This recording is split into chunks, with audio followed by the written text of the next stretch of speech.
Hello and welcome to the We Are Birmingham podcast. I'm Chris Golding. I'm Matthew Elliott. And the vegan's back as well. Good evening, Dave. How are we doing? Yeah, good, thanks. Guys, you right? All good, thank you, mate. Been some time. Well, I say Been a all while. good. Like, ill. Been a while. Crap. we should, again, we've had a little absence of a few weeks. It's just games, life. Yeah, the midweek games really make things difficult as well. Sick children. Yes, midweek games do make things very difficult. Yeah. My daughter's been ill. I've been ill. Still not great. My daughter's been ill. My partner's been ill. Dave's ill. Oh, my youngest daughter's been ill. Dave is constantly sick. Or out taking photos. We haven't done a podcast for so long. I've managed to get well and then get ill again. Get ill again. Yeah.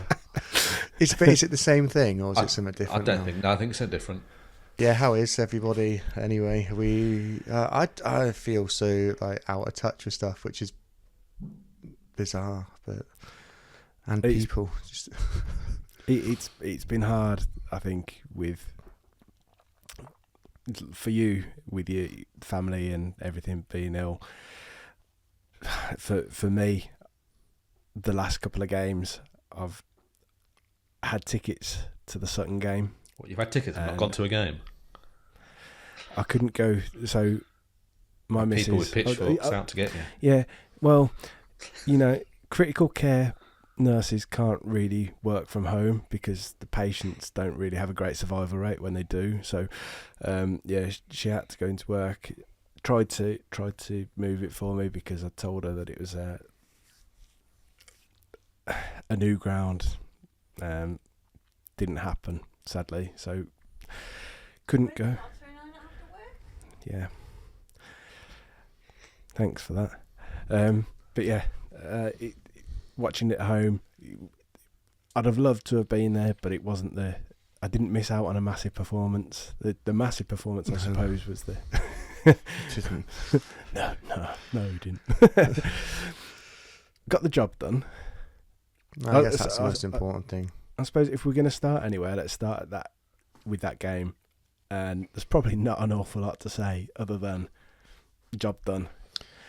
When in a round where multiple teams have been knocked out, Wrexham knocked out, Huddersfield knocked out, a few others as well. Northampton obviously got beat by local rivals, Kettering. There's one I kept a close eye on, obviously. That's a town's close to where I used to live, and Dave obviously does still live in Northampton or around Northampton. Yeah, and, rewarded with a clash against Blackpool. Brilliant. Do you know what though? The thing is, we at this point in the competition, we're probably the big team in the competition. Oh, is it the arrogance? No, without trying to be arrogant, it's like you look at it. It's like, what do you want? Probably prefer a small team that you can pretty much get an easy draw, get through to the next round, and dust it off. I know a lot of people who the banana skin that's there, the potential banana skin, is the risk. But there's no team that was in that draw that it would be acceptable to get knocked out to. No, I understand that. I wanted a non-league team. I wanted a Kettering. I wanted a Market Harbour or Harbour Town, as they are, because again, close to where I was brought up, and I don't know people that play for the team, so it would have been that would have been quite good, but. I don't know. Is Blackpool's just annoying because we obviously have to play them twice this season already anyway as a bare minimum. So it's just I don't know. I can understand why people it's like boring draw because it was a bit of a boring draw. But as you say, we got the job done. We didn't become a giant killer statistic, which is great because there were quite a few. But it's just that game was just like. Sunday afternoon snooze fest. It was absolutely like turgid, and I don't know. Like, I was quite surprised how strong he went with the team. My initial reaction was right. Okay, we're on TV. Like, this is going to be broadcast globally, he probably wants to put out a strong team to go out there, put on a show, and like show Sutton no mercy, and then try and it'll be just another part of this new Birmingham City story. But in fact, it was just, I don't know, it didn't seem very much purpose to our play. It was, we kept possession very well, but we didn't create very much. It was just, what did we have, 10 corners?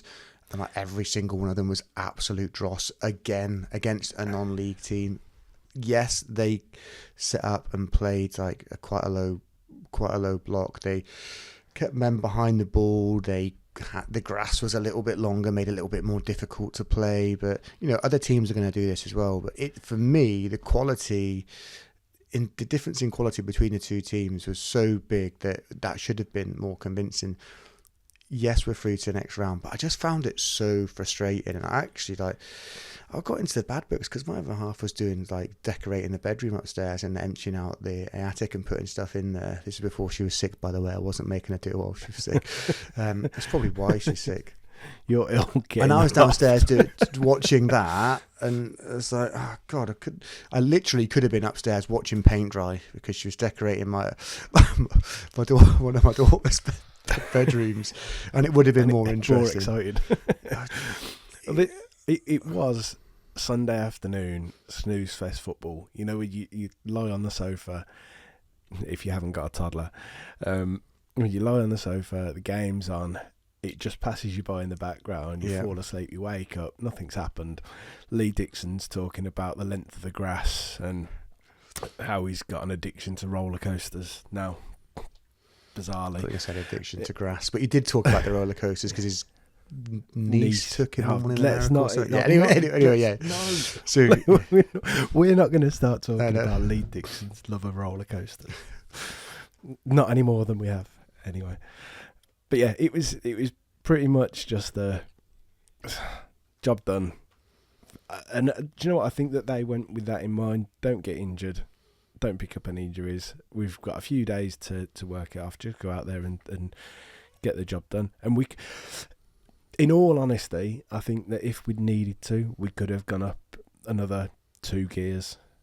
And it was just one of them where it was like, job done. There is that. I think like we probably you're right. We probably would have, because we've seen us do it numerous times. The only problem is that he's put a really strong team out there to go, and it just certainly when you've got players that played midweek that hadn't played as many games and scored a lot of goals against Fulham during the week, and were very impressive. Okay, it's a different kettle of fish. It's Sutton, fully grown adults. We're playing half of the Fulham team was 17 years old, as one of my colleagues at work was telling me, who switched it off after 4 apparently. He didn't want to watch anymore, he couldn't handle it. It's just one of those things. I couldn't, afterwards I felt frustrated, because I felt like we'd set up to go out there and give them a good seeing to, for want of a better phrase. But it was just very, very frustrating. And that's why we've been rewarded with Blackpool the next round. That's karma. Like, we could have got a non-league team that you'd never been to before, and could have bought another ticket to a game that you weren't going to make it to, Chris. It doesn't. But because it was turgid and pedestrian, sideways possession football, we were rewarded with Blackpool and some donkeys on the beach. Do you know what I wanted? In the round that we got Sutton, I wanted Western-super-Mare. You just want to go out to the beach, don't you? You just want to go. I didn't want Blackpool again. You just wanted a beach in winter, a British beach in winter. Yeah. Last time you both went to Blackpool? I don't think I've been to Blackpool since I was about 10. Last time that I went to Blackpool was the Stephen Clements penalty that is still orbiting Earth. I went to that one. Got a parking ticket because I got there late after work. Parked my car up in the car park outside the ground, which is actually a council car park, and then they chased me for a parking ticket for a few years. On the theme of that, I got caught speeding on the way back from St Andrews on our last game. What was our last home game? Whatever it was, got caught speeding on the M1. Not happy. Fulham. Did you go to Fulham? Bolton? Or was it Bolton? I can't remember that far back. Bolton 2-0. I can remember the letter of intention of prosecution, though, for going too fast on the M1. Skills. Yeah. Oh. There you go. Slap on the wrist. Give myself a slap on the wrist. Here, Dave. Hold your hand up. There you go. Slap on the wrist for you. One thing it is worth mentioning about that game, obviously early on, we had the free kick on the outside of the box for the foul on Ethan Laird. Although he was fouled 47 times during that 20-second period. Wait. Before we do get into that. Aye. Send him to Cornella. Is this going to the linesman or the referee or both? Both. Absolutely both of them. They can go together. They can have a twin room. Or the thing that annoyed me the most here, so if he's played on, if he's given advantage when he's beaten and then he was taken down and put the cross in the box, why didn't he continue to give advantage when, I think it was Luke Harris. I think he said Rolf Harris then. When Luke Harris scored, it was the only time I noticed Luke Harris in that game, to be perfectly honest. He was fairly anonymous. I don't get it. And you kind of like, I'm surprised that they didn't make more about it on TV as well, because for me, like, when you've been scissored down in the box, like a yard and a half inside the box initially, it just made no sense, because the original foul as well was right by the byline. So where were you giving what foul was this for? Was it for the fourth one? Because it's ludicrous, and it just goes to show the quality of the refereeing as you go down the leagues as well. But that was a game that was picked for TV as well. Yeah. So you've rewarded a ref with a TV game for whatever reason, and he's done that on TV. And like you say, they haven't made anything of it. Blues have. Blues yes. Fans have. Social media. What was the video that went out today? Was it Poetry Emotion or something? They've got a slowed down version of the whole sequence, essentially, from where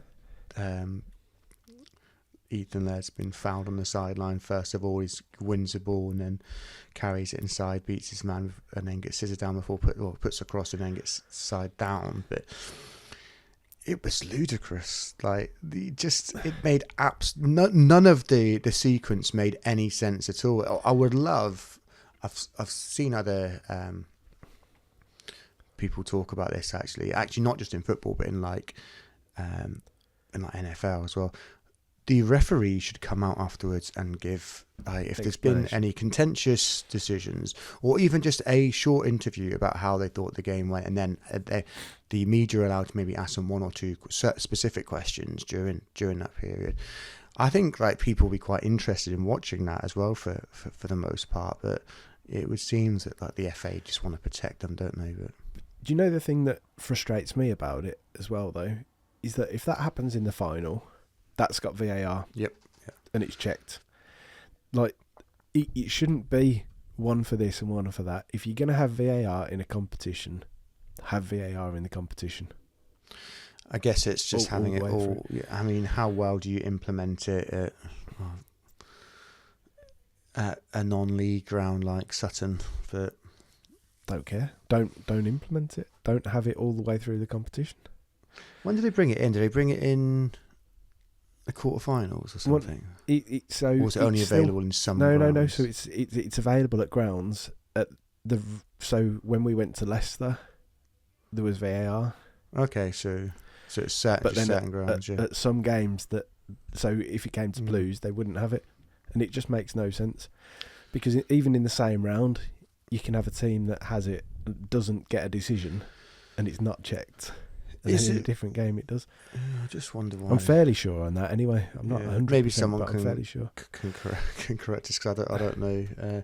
It's just I just found it really, really frustrating. Another part of the game that was just quite frustrating. I think the game probably, if we do get that penalty, it's very early on. We score quite early. It might have been a little bit even more dull for the rest of the game. Well, maybe I'm just like clutching at straws, but maybe it would have been a little bit. But the game would have been a little bit different. It would have opened up a little bit more. But I mean, just. Are you saying that not going behind in the first 5 minutes was the crucial mistake that Birmingham made?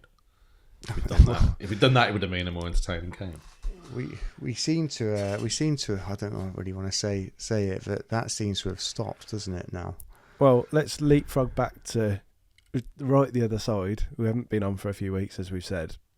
There was Bolton on the Tuesday night. Obviously, there was a Lincoln away where we conceded straight away. Very frustrating, not the crowd. Let's not dwell on that too much. God, it's been so long. It has. Sorry, everyone. Sorry, listeners, watchers, viewers. But the Bolton game, 3 minutes, was it? 3 minutes on the clock. Bang. Goal. Yeah, it was. Yeah, it would. Me and my dad had literally just sat down because we were right in line with the strike on sort of like the edge of the box. Yeah, because we thought you'd missed it. We thought you weren't going to be in the ground in time. We thought you'd be like the traffic into Birmingham was. Tell us your experience of parking in Small Heath previously. That was a disaster. We thought that was going to happen again, and you were going to not make the first half. Well, we actually we rented out somebody's driveway on St Andrews Road. So we just parked there, which is like literally right on the corner. So once we got up there, it was fine. But like coming off the M6 was just an absolute nightmare. We went through housing estates.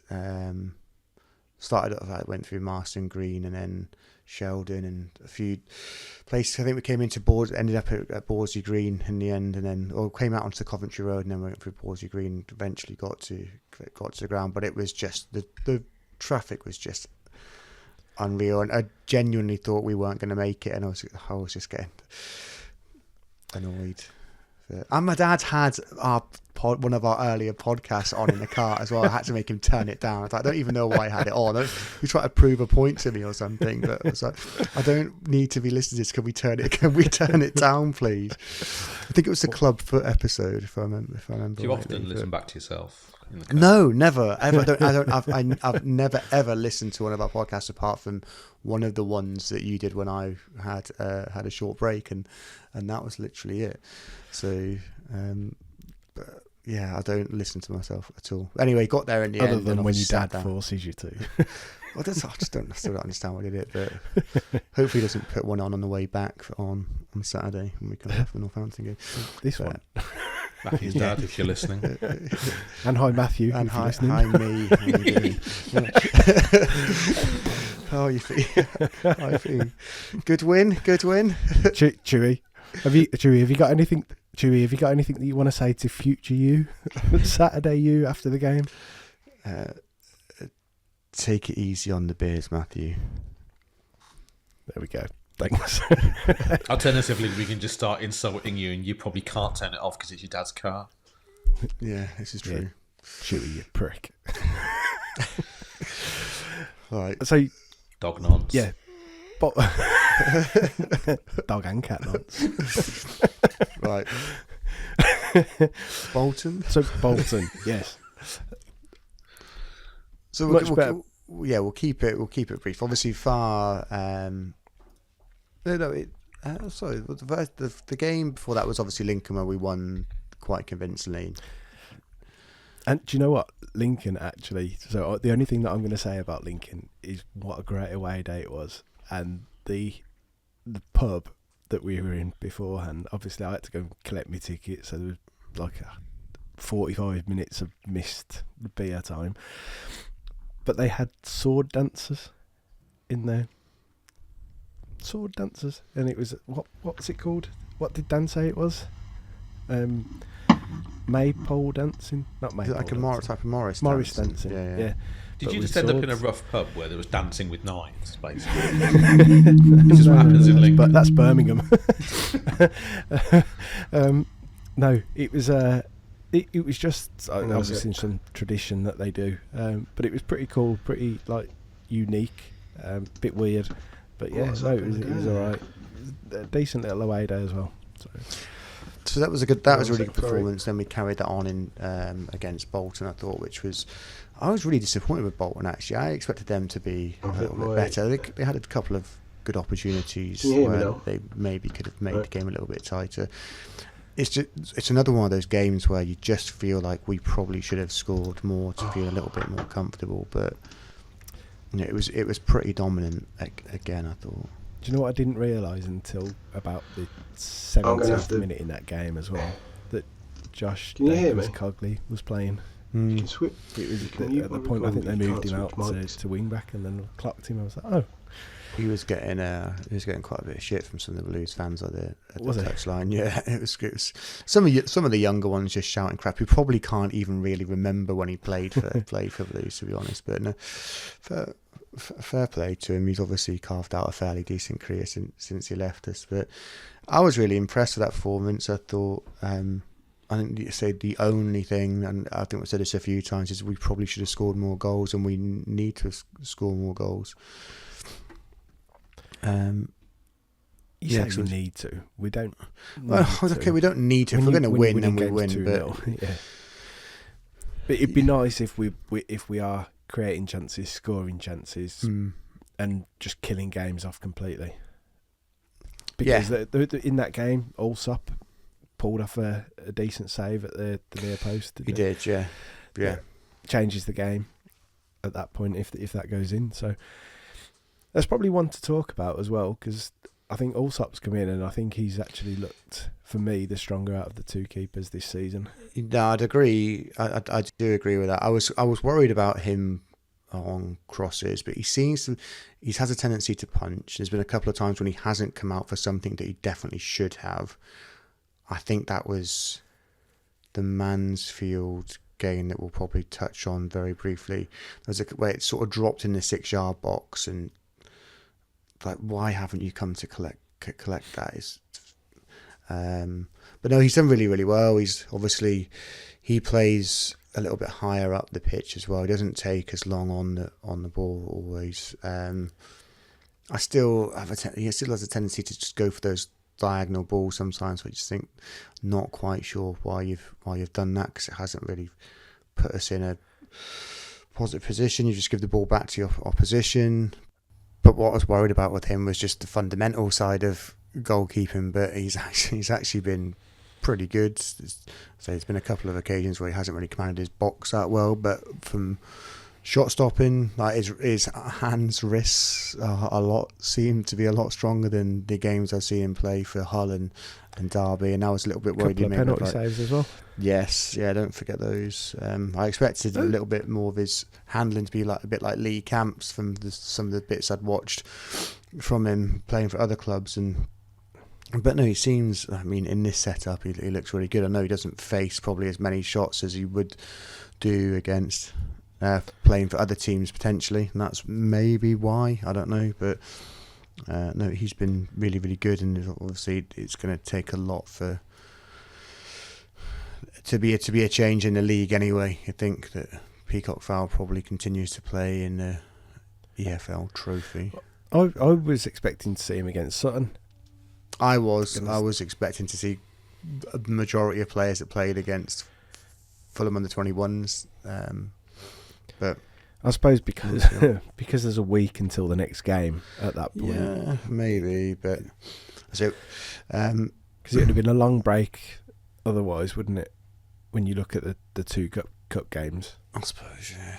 So that's what Davis was saying before the game. I don't know if you saw the interviews at all, but he was saying the danger of giving people too much time off. Yeah, it's not like an international break where they've gone off, and I mean they've got that in a couple of weeks, haven't they? Well, yeah, it's after this week actually. Another one, Stevenage now postponed. Yeah, which we knew was going to happen. But from so just on the Mansfield game, that was another one where, you know, we had that dominance in the first half and thought we looked pretty good. Probably didn't create as many clear-cut chances as we probably needed to, which obviously came back to bite us on the backside. And I thought we were very, very second best in that second half against Mansfield, and arguably might have even been lucky to get a point from that come the end of it. Was I said it earlier about that Sutton game, but I found it a lot of it was quite frustrating. We got drawn into more of a battle with them, and almost, it sounds terrible, they are obviously well coached, they knew what they were doing. Nigel Clough's got them playing pretty well, they're obviously hanging around near the top the league for a reason. Fourth as it stands. Got a bit of momentum obviously from coming up last season, but they're quite an old team as well. They're not like a young team. They've got quite a lot of old cloggers in there. No disrespect to them. I mean, they went out there. They got a point from the game, but they probably could have won that. We didn't look like we were going to get anything from it in that second half at all. I was quite disappointed with the way we played. There's a lot of tired players out there again, I thought, as well. Yeah, for me, I mean, we mentioned it at the Charlton game, and I thought the second half of the Mansfield game, it had shades of that again. I thought the first half wasn't too bad, but the second half you could see people first half starting to get tired. I thought we were good, dominant, and we probably should have been. If we'd been 2 goals up, I think we probably would have comfortably just seen the game out. But when you're only 1 goal ahead, you give the opposition a little bit of hope to get back in it. But the centre of midfield, I think Iwata looked quite tired and he was quite sloppy. You wonder why. He obviously likes that partnership with Peck and Iwata, and he for some reason he doesn't want to break it up. I get it.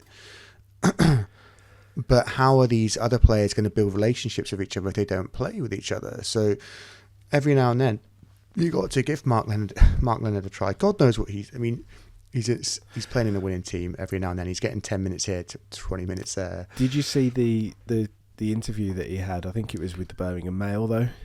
It was very refreshing on his stance on it. He said, yes, it's frustrating, but we're doing very well and that partnership is playing very well. Yeah. And it was very understanding. It was very refreshing to read a footballer saying those sort of things. And he was just like, but I'm just going to keep working hard, wait for my chance, hope for my chance, and then try and take it when I get it. I mean, he'll get his chance at some point during the season. I just think like he's obviously played very well when he first came in, when he was first started, and then he thought he played quite well on against Fulham and the 21s as well. But just back to finish off on the Mansfield one, I didn't think we'd even deserve the point from it, but obviously we did get something from it. It was important to come away. But if you're not going to win, at least don't lose.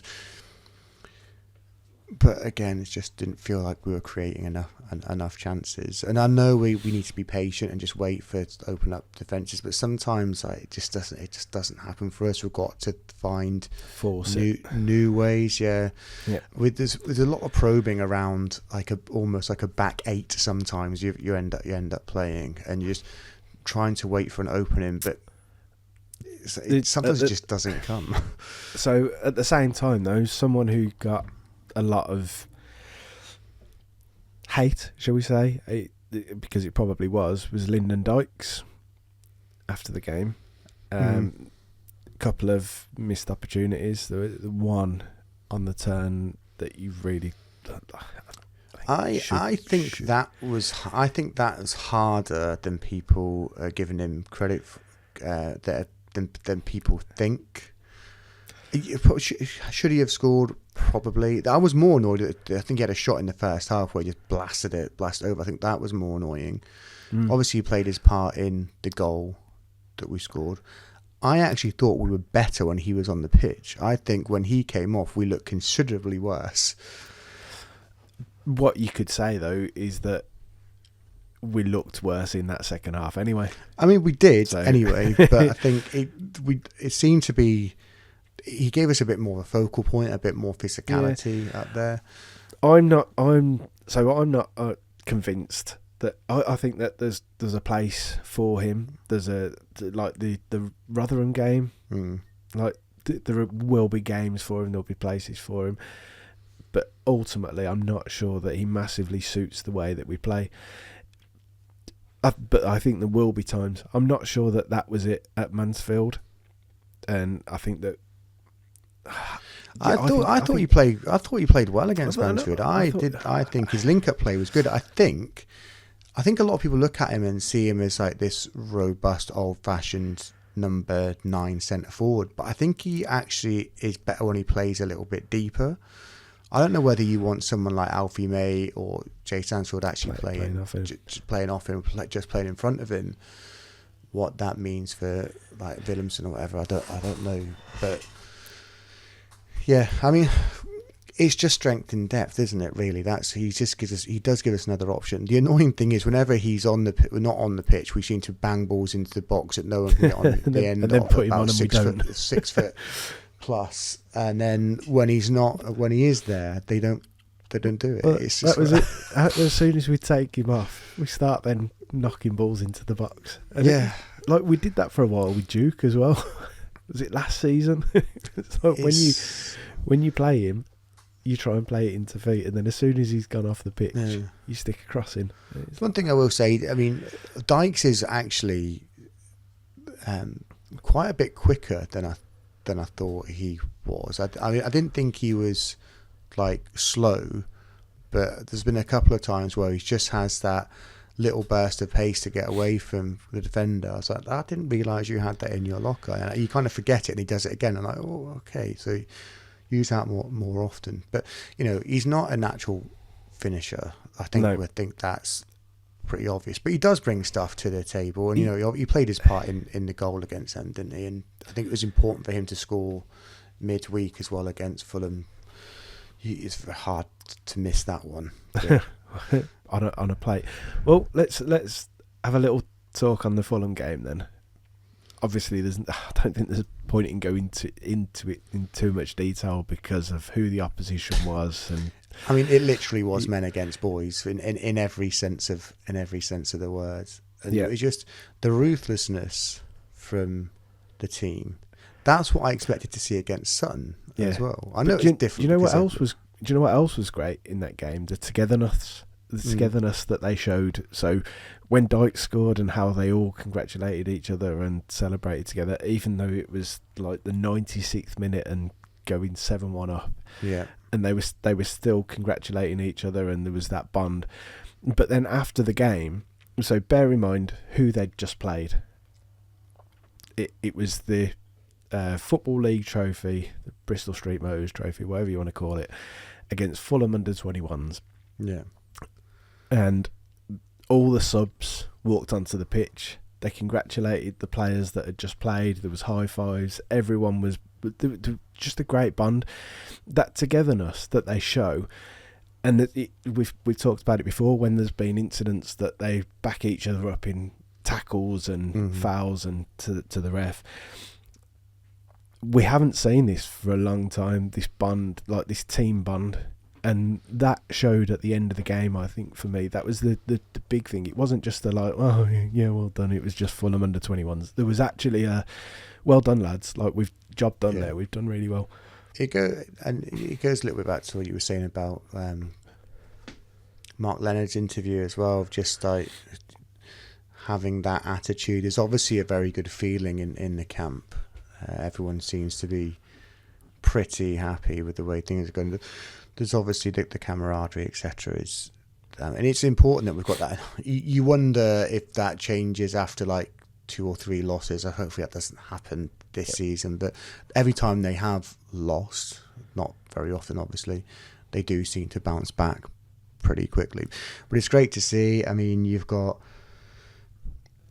I think it was when Alfie May scored. Obviously, he's been struggling a little bit lately in front of goal, snatching at chances. Just not. The Bolton game there's a couple of times in that game where he probably should have done a lot better in front of goal. It wasn't the same Alfie May we had earlier in the season, but the fact, obviously, Jay Stansfield could have probably had a shot. Could he have had it been on his hat trick at that point? He would have been on his hat trick at that point, I think. He scored. He would have been. Yeah. And in the first half, Williamson. He squared it for Williamson, and Williamson just sort of laid it off for May for a simple tap in. That is incredible to see.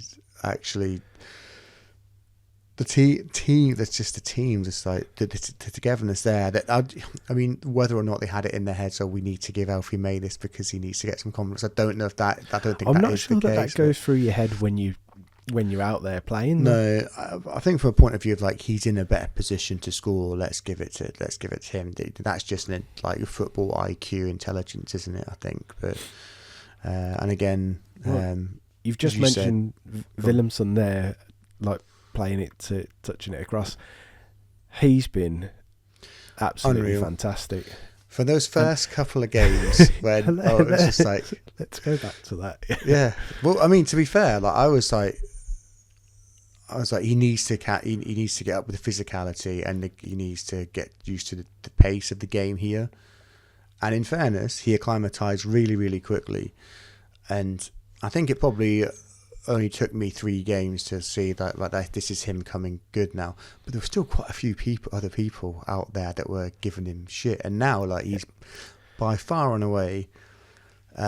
I mean, this guy could get in Barnsley's midfield absolutely no problem at all, I think. But yeah, he's absolutely like... I'm not sure, that's a big ask.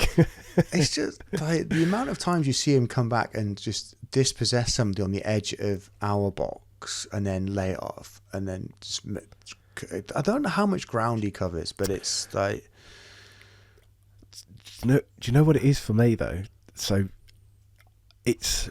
some of the things that he does with the ball. Now, I mentioned this after the Reading game, and I think he probably had 2 touches, like 2 meaningful passes in that Reading game. He got injured and taken off, didn't he, pretty early on in that game, didn't he? I can't remember. He played a ball up the line to Peck, I think it was, and it was the technique that he put on it to play the ball. And it was fantastic. And I said after that, I was like, yeah, he's not up to speed. He's like this, that, the other. But the technique was like, I don't know how he's done that. And there's been a few things where he's been facing one way and he's somehow hooked the ball and he's played it another way. His ball manipulation is incredible. And what he does with his body, it's like the ball's coming across to him, and it's like his leg glitches and lays the ball off to. I think he's incredible on some of the things that he does. I think he's going to be an outstanding player this season. I think he's probably the best player. And I'd say you'd be hard pushed to find a better. We'll say he's the most productive player in the league. He probably is the best player in the league. I mean, we've obviously got Peck as well, who is an absolute magician in there as well. But yeah, he's very. Did you hate using that term then? Yeah, well, I think pain in your face.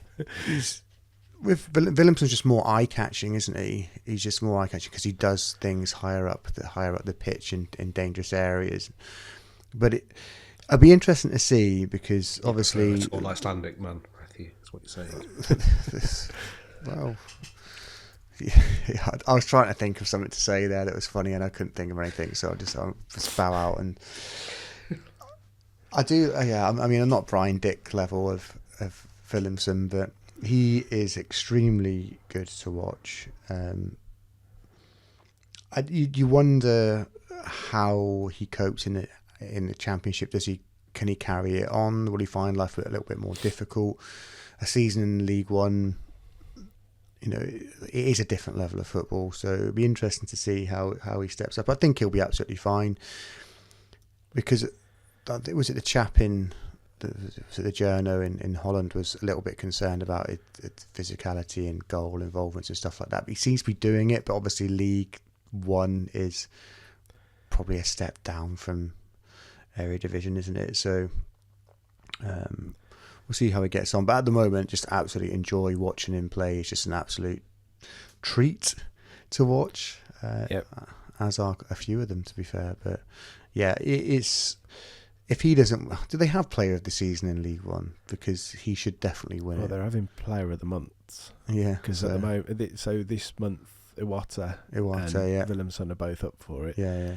So my fear is that they're both gonna take Blues votes and melt themselves down, and then I don't know who the is there a Barnsley midfielder that's in there that's probably gonna nip in and take Player of the Month. I don't know. Yeah, Kevin Sandwich or something his name is. I don't know. But yeah, I am. Yeah, completely sold on Williamson. He looks an absolute snip at the price we paid for him, whatever that price was, because apparently it was 3.5 million. Then it was actually it's only 2 million, and whatever it was a bargain anyway. 15 million. Yeah. Is that him as well? Is it? Okay, on to the game at the weekend. Time for a bit from returning guest. We have got James from the Cobblers, Claret, Shoemakers supporters team. Close. Close. That's not what they're called, isn't it? The Northampton Town supporters team that are called the Claret Shoemakers. I used all of those words. Maybe not in that order. Different order. You'll be playing on Saturday. Sorry, playing on Saturday morning. We're playing against them on Saturday morning before the game. Yeah, before the Dave Jackson derby. DJD. Yeah. Let's hear what he's got to say. So, my thoughts on Northampton's season so far. I think it's been a pretty underwhelming start, I would say, but not hugely behind where I would expect us to be. I think our main priority this year is simply staying in the division.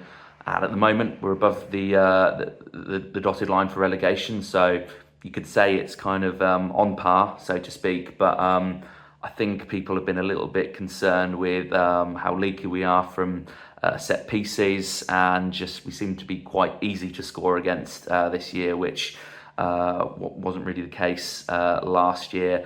Going forward, we probably look a little bit better than we did last year in terms of kind of attacking play, but there's not been as much end product as we'd arguably like, and we're also going through a lot of injuries at the moment. This is about the third season in a row where we've had a kind of an injury crisis kind of crippling our season, and I think that kind of stuff will always add up, so we're starting to get caught out with that a little bit. But in the league, I would say a little bit underwhelming, but I think most fans would kind of take the start that we've had with the hope that we'll improve further. Cup-wise, obviously, last weekend we had a really disappointing defeat, probably the worst in our history, to be honest, losing to our local rivals Kettering at home on TV, 4 divisions below us. So that was a pretty wounding experience. So we could ideally not have had Birmingham away straight after that result. So it's going to be tough for us on Saturday. My expectations and hopes for the season are that we stay in the division. It's as simple as that. I think most Cobblers fans would feel the same. We've always been traditionally struggle in our kind of second and third seasons in League One.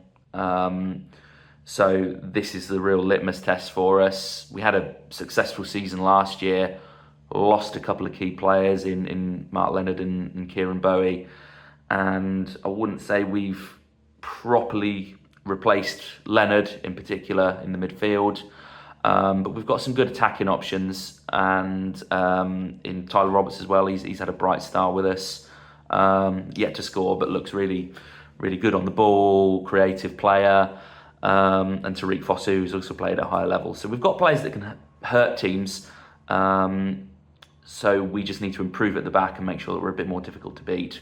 And if we can finish above that dotted line at the end of the season, I think most fans will consider that a good season. My thoughts on where Birmingham need to watch out this weekend, I think I've already mentioned, Tariq Fosu is going to be a player who's going to run at defenders. He's quite tricky on the ball. but we're a bit light on numbers up front at the moment. We've got a lot of players out injured. Hoskins, who's been our top scorer for the last 2 years, he's out with an unknown injury. Nobody really knows what's happening there. Tyler Roberts is obviously, I think, can't play in the game. So we're a bit light on numbers. We've just signed Martin Waghorn. He's been out, for 7 months or so without a club. So he's not going to be really match fit. But there's clearly a player who's in there who's played at a decent level. But we're going to struggle, I think, to take the game to you on Saturday. What I hope we do is stay tight at the back and potentially nick a goal at a set piece or on the counter through Fosu and maybe some of the quicker players we've got. But it's more out of hope than expectation. My thoughts on where Birmingham are dangerous are, I think the fact that Tyler Roberts probably looks like one of our best players and you're happy to ship him out on loan to us indicates, I guess, the gulf in class between the two sides. I think the fact that Mark Leonard, who, when I was on the podcast, earlier this year when you signed him, I said he's one of the best players we've ever had. The fact that he's not playing a huge amount for you indicates how good a side you really are. So I expect you to be dangerous over the whole park, to be honest. But I think if you're looking at weaknesses that Northampton have that you can exploit, certainly from set pieces, we've been really poor defending them this year. We've conceded a lot of goals from corners and free kicks. So that's an area that I would expect you to exploit if that's something that you're good at. But we also have a centre-half pairing who are, solid but can struggle with pace. So if you've got pace to get in behind, I think we might struggle with that as well. But I expect you to have threats all over the park. It's going to be natural for the size of the club that you are, the players that you signed in the summer. So I guess that's to be expected. In terms of prediction, I can't see beyond the Birmingham win, if I'm honest. If we could get a draw, it would be an absolutely fantastic result. And I think every Coppers fan would bite your hand off if you offered us a point. I think after the weekend we had where we've been embarrassed by a team 4 divisions below us, I think even a kind of narrow defeat would be kind of seen as an acceptable result. You never like to say that, but it's just the reality in terms of where the two clubs are at the moment. So it's going to be a Birmingham win, I would expect. But if a team 4 divisions below us can beat us at our own ground, we can beat a team who's in the same division at their home ground. But it's going to be tough. And if we can get it, it will be a hell of a result. Just a final note, looking forward to playing We Are Birmingham in the morning game as well. I don't know if you're playing Golding, but if so, looking forward to reacquainting with you on the football pitch. It's always a good game with you lads. But given that I think you'll probably win in the afternoon, I hope you let us have the one in the morning. Cheers.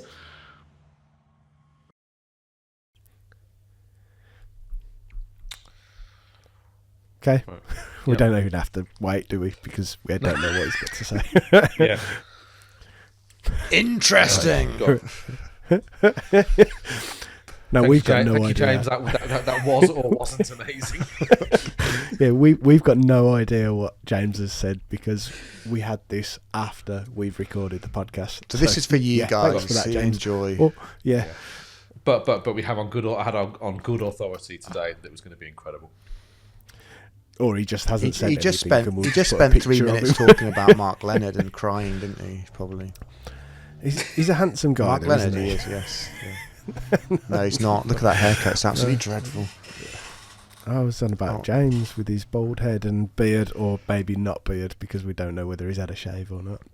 But yeah, it's I'll see you on Saturday, James. I probably won't. Is that a threat? No, I will actually see him on Saturday because we're playing against them in the morning. So let's move on from what James might or might not have said because we don't know.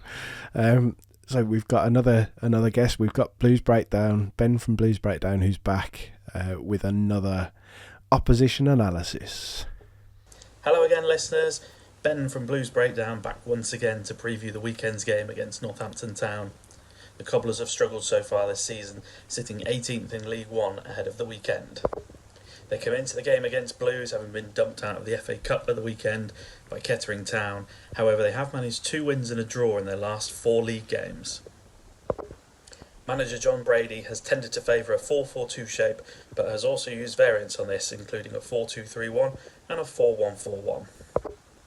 Used to seeing less of the ball than the opposition, Northampton ranked 20th in League One so far this season for possession, averaging 46% per game. Similarly to Rotherham and Lincoln, the Cobblers play a high percentage of long balls compared to the total number of passes attempted at around 23%, and rank 5th for high turnovers against, suggesting that they won't play out from the back. It's an unfussy and simple style of play that has yielded just 5 open play goals so far this season, with no side having scored less from open play. They rank in the bottom 5 in the league for shots attempted and open play expected goals, and would therefore suspect they'll offer very little from open play. They do fare a little better from set pieces, however. 7 of their 17 goals have come from set piece situations, with only Lincoln, Bolton and Blackpool registering more so far this season. Blues perhaps need to be wary of Northampton's set-piece threat, given it has been an avenue sides have tried to exploit against us so far. Blues will look to make their possessional and territorial dominance count against a Northampton side that struggle defending, particularly in open play. They have recorded the highest open play expected goals against of any League One side so far this season, and only Peterborough, Shrewsbury and Blackpool have conceded more than Northampton's 14 open play goals. Blues loanee Tyler Roberts will be ineligible to play this fixture for Northampton Town. However, they do possess 2 midfielders with some quality in Cameron McGeehan and Tariq Fosu. Between them, they've scored 7 of the Cobblers' 17 goals so far this season. Fosu in particular can hurt sides with his direct dribbling, and has had previously excellent seasons at League One level with both Charlton and Oxford. Everything on paper suggests that this should be a comfortable victory for Birmingham against a side who struggle to create from open play and give up plenty of open play chances. We could see Blues grab some goals. My prediction for this weekend is a 3-0 Blues victory. Keep right on. Cheers for that, Ben. A few technical issues our side, but hopefully unaffected. I tell you what, when he said they give up, I just thought I had visions of Northampton just going, no, I can't be arsed. Give up chances, he said. It was the pause in between that made me think, oh, they just can't be arsed. They were honking on Saturday. It felt like that against Kettering, didn't it? They were just like really bad, like really, really bad. I know, like, obviously Kettering were going to be proper up for it. It is a local derby. They took quite a lot of fans there, but Northampton just they were awful, really, really bad. So I hope that's the level of Northampton we're going to get on Saturday. If Ben's predicting 3-0 wins, that's my prediction. Yeah, was it? Are you going to change it? Or are you going to keep it? Okay, we'll come on to that shortly. So I don't really know much of what to expect from Northampton. I know that they've only won 2 of their last 16, is it, away games? That goes into last season. So away games obviously aren't a big thing for them. They're down towards the bottom of the table now. Would Ben say they're 18th? 18th currently, yeah. So this is probably the start of our nice little run of teams languishing further down the table, isn't it? Because we've had quite a lot of games against teams that are pretty much competing in the top 6 or 7. Well, there was that really interesting graphic that was out the other week of showing that the teams that we'd played, and near enough everyone was in the top half. I think we only played 2 in the bottom 10 or something, and that was only until the other weekend. So yeah, when we say we've had our tough run, we have, but I don't think that we can't take anyone for granted either. No. At the same time, we've still you've got to get the job done. So as of tonight, Wickham have just won their 4th in a row, is it? But they beat Stockport as well, who were early pace setters and have actually looked pretty good. Yep. But now Stockport drawn 3, lost. I think that might be, maybe looking at the stats then, Wycombe's 5th in a row that they've won. Knocked us off the top. And 5-0 win as well. So 5-0 win. big Draw, score. win, 4 in a row. I don't know does it count today? I'm not sure if they've put in tonight's one on the stats that I'm looking at, because they've got Stockport down as winning their last game as well. Yeah, If you look at the I same am. thing Yeah, as well. Stockport obviously fell off a little bit the last few weeks, haven't they? By the looks of it as well. So Yeah. I mean, there's only a handful of teams up there that's interesting. Yeah. Anyway, back onto this game. But yeah, back onto the No back Tyler onto Roberts, sorry, obviously. yeah, we should have just thrown in the Yeah, should have done that. Yeah, Oh, around the league. obviously, that was our little around the obviously league have section, nothing looking for at- that officially because I've had no time to prep anything again. Once again, what is, Chris, if we ever get round to doing a live WAB, you can find someone to play guitar live on that little jingle. Anyway, We've got guitars. I don't know. there we go, I there we don't go, know if you I've got just- I mean, there's one volunteer. just I don't know if I've got a there. ukulele. Yeah, bring that with you. well, Don't we need a there's one ukulele for that though? there. Yeah, I mean, well, if you can play ukulele, get in touch with We Are Birmingham. Yes. Come and play a live jingle for Around the League. You can try and do Just that, then we don't want- You can yeah. try and do Cornella as well on it if you want. See how you get on. And actually play the We Are Birmingham podcast theme as well. Just yeah. Yeah, if you can are be a our- multi-instrumentalist, No, we want it all on the ukulele. We want it all on the ukulele while I'm cleaning Yeah. windows. Oh yeah, we want that one as well. That's one for the dads and granddads. Yeah. Anyway, On to Northampton. It's a game. it is. Well Well done. Yeah, yeah. it is Correct. It is a Correct, game. yeah. It's a game. yeah, tune It's in not next a week. game. Thank you. It's not a game. It's more than a game. It's real life. I've lost it. It's a game that I think we should be going into confidently. Obviously, on the run of games that we're on, I think that we've got to feel comfortable at home. Another sellout, Yeah. another big crowd. I think we've got to be confident going into it. I think we've got to start scoring more goals, as we've said. Really looking to put teams to the sword, as that saying goes. A repetition of the Fulham game would be quite nice. I'm sure that James probably did mention something about Mark Leonard. Will we see a glimpse of him against them?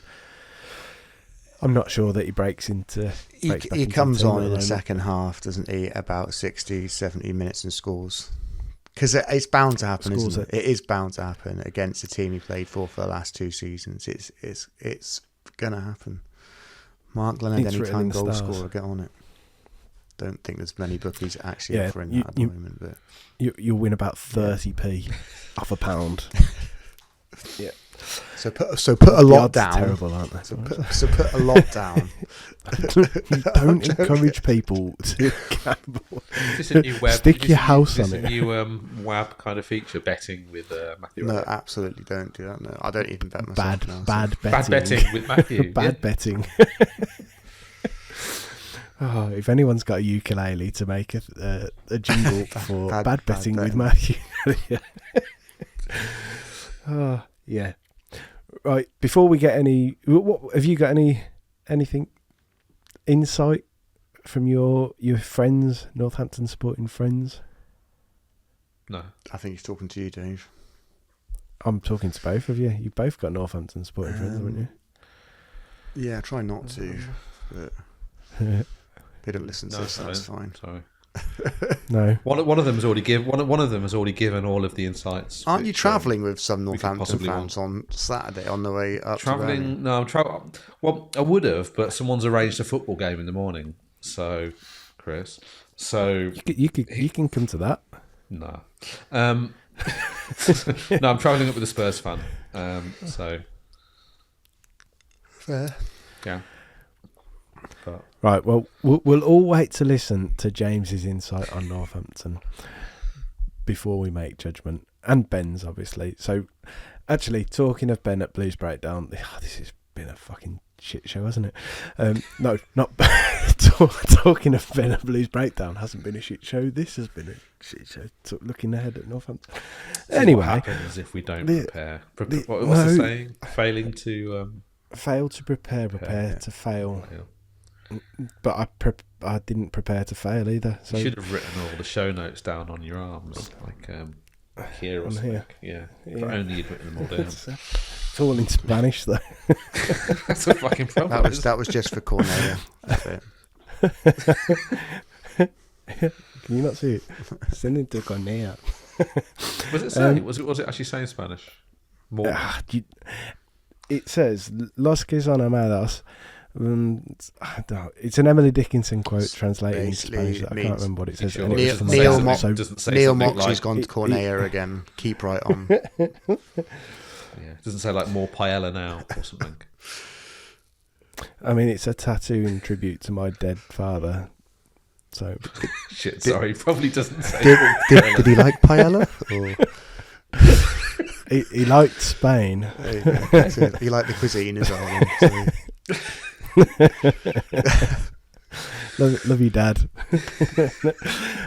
Anyway, shall we get some predictions? Let's go back to Ben from Blues Breakdown, who's sat in the dark to see what his prediction is, even though he's already told us his prediction. But give us the prediction again.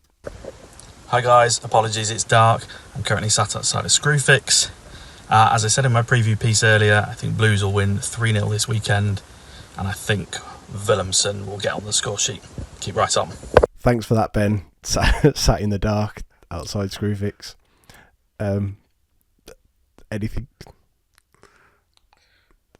Are you not going to make your dogging joke? You're just going to make that one. I'd already done it, so do I have to do it? Do I have to do it again? Well, yeah, we weren't recording then. We were playing. We were recording, playing his weren't we? clip. No, we were playing his clip. Oh, Was he there? This has gone well, hasn't it? Was he there waiting for it to open? Was he there very early or there very late? Ben, why are you outside Screwfix in the dark? Oh, they're open late though, aren't they, Screwfix? I don't know. So we think Screwfix do open in the dark. They're not. They just open Yeah, during daylight. Well, I'm fairly sure that Screwfix are open in the dark. Yeah. Anyway, Ben's gone 3-0. Willemsen to score at some point. Chewy, you've gone 3-0 Blues. Definitely 3-0 Blues, yeah. I feel like... Now, the Alfie May, Jay Stansfield, dead cert. Oh Jesus! This. You go for either. We all went for Alfie May last time we made predictions. Go for either if you want. Do you know what? I'm not actually feeling either of them at the moment. I know Stansfield scored. I know they both scored against Fulham U21s, but they're not. I'm not seeing an awful lot from either of them that makes me feel like they're going to score bagsfuls of goals at the moment. I don't know if that's just me or if anyone else feels the same. There's something not quite right there. And there's just maybe it's a gut feel. I don't know. I'll tell you what it is. It's because at the moment we're trying to find a place for players, and since Stansfield's came in, scored a couple. Alfie May's gone off the boil. It's finding a way of getting the best out of both of them. It might be that they don't actually play in the same team. Maybe. But for me, I'm going to go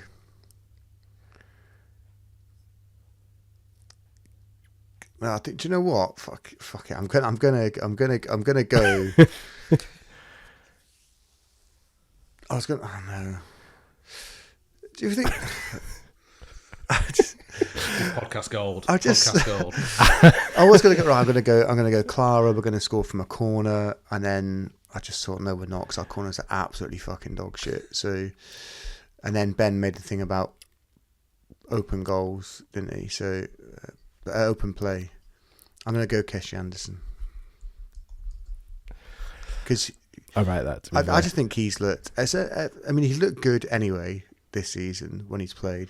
But ever since he had his new contract, he's been absolutely outstanding, and obviously well liked by the management, and the other players seem to really respond to him. So I think he might be a bit of a leader in the dressing room as well. I know he's a little bit older than some of the other players. It was 28, but there's something about him that I think he just carries a bit more. He's got that bit of authority about him. He puts himself about. He leads by example on the pitch, and he's got a little bit of in his locker in terms of just creativity and goal scoring ability as well. So I'm gonna go Anderson. Dave, I'm going 2-0, Stansfield, and then Leonard following it up with celebrating in front of the Cobblers fans. At which point, all fucking hell breaks loose. I do fancy Mike Leonard to score this weekend. Actually, it's just one of those, comes off the bench like 70 minutes or something, and I fancy maybe a free kick or something like that. It always seems to happen. It used to happen against us quite a lot. Let's see, it's happened the other way around. Did you actually predict a scorer then, or did you just say you were thinking about Clara and then you decided I said Anderson. against it? Do you not remember that? Yeah. Oh, you did, yeah. Sorry. Yeah, I was. Right. I keep having this dream that we score from a corner or score from any set piece. Fucking hell, your dreams are exciting. I mean, but obviously very far fetched as well. So, as dreams often are. Of all the things you could be dreaming about, night after night, just Blues scoring from corners. When I was a teenager, I used to have all these dreams about dating Lisa Snowdon. Absolutely never happened, and these goals from corners and free kicks seem about as realistic as that at the moment. How often do you dream about scoring from a short corner? I think that's actually statistically our best chance of scoring from a corner. I think that's actually been proven as well. I had Jackie Degg's number. Did you really? There you go. I did. In my 20s. Did you do anything with it? I did some design work for her. Sadly, that was as far as it went. I was married at the time. So. Disappointing. I'm going to go 4-0, obviously.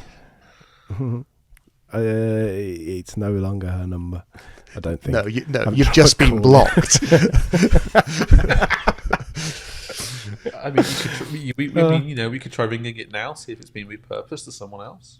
Let's do it live. Come on, let's go. I can't imagine that it's still her number. I don't even know if I've still got it, to be fair. And I can't even remember why I think it... it is still in my phone. Ring it. Be careful how I do this. Ring it. Ring it. Shall I?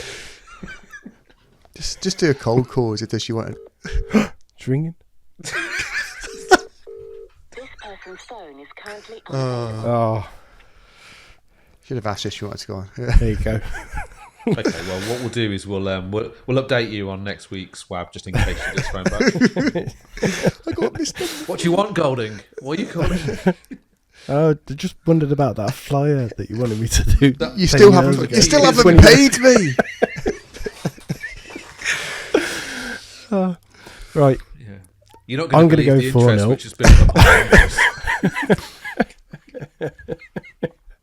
Alright, come on, someone go watch Euro Trip. Let's go. I'm going to go 4-0 Blues, and I'm going to go. I want to go Willemson, but I'm not going to.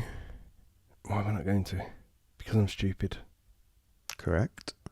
I'm not going to, because I'm going to have faith in Jay Stansfield that he scores again. Fires. He probably comes in and scores a Bosh. hat trick on Saturday. To be absolutely honest, is good. I mean, because I've said this stuff already about them just not feeling Yep. right. It just this shit happens. I mean, it was only a few games ago he scored 2 against Fulham, but Yep. There we go. That's my prediction. Predictions done. Previews done. Podcast done. Chewy, have a safe journey over. When you travelling Thursday over? night on the ferry, meetings all day in Thursday. the West Midlands, down to my mum's. I'm supposed to be going to a gig in Sheffield, but I'm not quite sure if I'm going to go or not, because I think I'm solo gigging it, I think, potentially, but it means I might get back quite late, so I have to figure out if I'm going to go or not. But yeah, I'll be there on Saturday morning. We'll meet you after our game with the Claret Shoemakers. Shame you're not coming to that, Dave, but never mind. Enjoy the game. I'll see you two there. Hope everyone enjoys the game, and until next time, keep right on. Keep right on.